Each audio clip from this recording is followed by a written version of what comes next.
after 2005, we moved back home. We got homesick, so we moved back home, and I said, you know what, that's it. I'm going to get out of the restaurant business because at that point it's kind of killing the marriage and everything else, working, 90 hours a week, 2 young kids. And I said, that's it. I have to get out of the restaurant business. So I came back and I interviewed for a radio sales position. And, that's where I was going to say, I'm interviewing for the job. And I used that question, is there any reason you wouldn't hire me? And they're like, yeah, you've never done sales before. And I was like, what do you mean I never did sales before? And I told them about all these contracts I had and I left out, we were selling school lunches too back then. So I got school lunches. I got all the cafeterias. I told them all that, and they're like, oh, man, if you can sell pizzas, the school board, you can sell radio. So next thing I know, I'm working the radio station, and I'm just saying to my wife, like, man, I just want to be back in the pizza business, So I started delivering pizzas for the shop across the street from us. 6 months went in.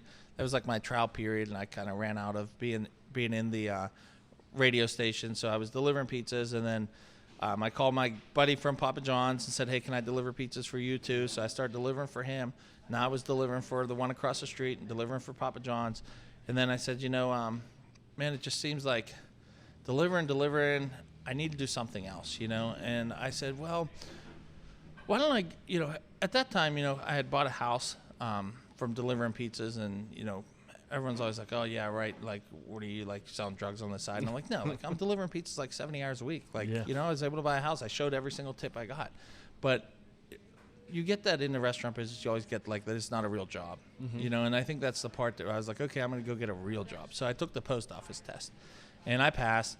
So then I become a mailman, and at the same time, I kept both my delivery jobs. So I've got 2 delivery jobs, and I'm like a part-time mailman. You're on the roads all day. Yeah, all day, right? So I'm like, all right, I'm a mailman, and it was absolutely, from the first day I walked in at 5 in the morning, it was the worst job I ever had. I realized that is where dreams go to die. Because what happens is people go there at like 25 or 30 after they can't do anything else in their life, and they get a job there. And they say, you know what, I'm just going to work here till I'm 65, then I'll retire with, the magical pension. And that's what people do, and their dreams, whatever they thought they were going to do, die. Yeah. So there I am. I'm delivering the mail. I'm delivering to Papa John's, and I'm delivering for the one that was across the street from me. Well, he opens another store, 20 minutes away, and he says, hey, we deliver for them too. So now I'm 4 jobs. And then the guy at the post office says, hey, I've got a gig where I count the money in the money room at the Civic Arena after the Penguins games at night. Would you want to count money? And I was like, yeah, no problem. Because I'm like, jobs. Yeah, well, 5 jobs at once for the next 2 years. Wow. 90 hours a week. Like, I'm just that's just the way I was. Intense, like I said, if I do anything, I do it. Yeah. Like that's just the way it is. So I'm working, all those hours, and then they came to me at Papa John's and was like, hey, we're gonna fire your friend. Yeah, we know you have a good history as a general manager before. Would you want to take his job? And I was like, absolutely not. That's my buddy, Yeah. So I stuck it out for another 6 months with five jobs. And then eventually they came to me like, hey, we're going to fire this guy. That replaced your friend. Yes. Yeah. And I was like, well, I really don't have any ties to him. And I said, I can't work, 50, 60, 70, 80, 90 hours a week. And I said, I'm going to keep the post office job, but I can get rid of the other 3 jobs. So now I was like, I can go from 5 to 2 jobs. Cool. So I was 40, 50 hours a week post office, 40, 50 hours a week Papa John's general manager. I just want to tap the brakes real quick because you're not really giving us any specific knowledge right now, but you are just a shining example of just work ethic. 90 hours a week and doing all this stuff. You're young at this point. When you're young, man, put those hours in.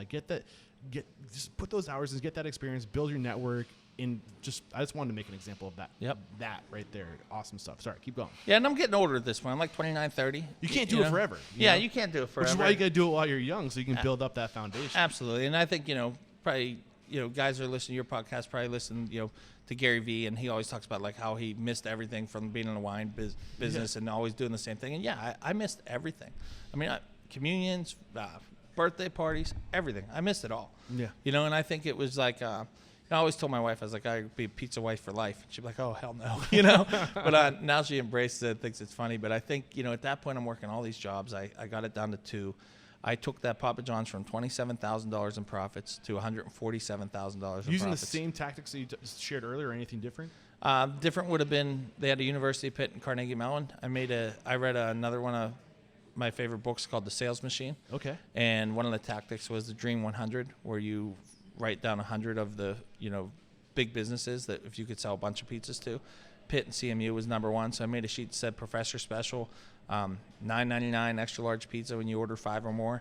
And I canvassed everything at Pitt, everything at CMU, and we went from having, a couple big orders to having orders of 150 pizzas, 40 pizzas, 30 pizzas. I mean, our mornings turned into a monster. You're just dropping flyers or pizza. What are you doing exactly? So I would go over to Pitt, and I would walk through with a backpack, look like a student, and I just would literally throw my. You looked young, right? Yeah, well, like 30ish, and I would take somebody with me, and we would just throw our flyers under all the doors. We'd find the mail room, and just shove all the flyers in the mail room, and I mean, literally, and before you know, we hit like I said, that store was there 23 years, never did $1 million. Did $1 million first year I ran it. So it was pretty sweet, That's awesome, man. And I think what happened there was that's where I decided, I don't know why it's pizza, right? Like sometimes you're like, I don't know why I'm doing this, but I loved it. I knew that. And I was like, I don't know why it's pizza, but I love pizza and I want to do it forever. And if I'm going to do it forever, I have to do it for myself.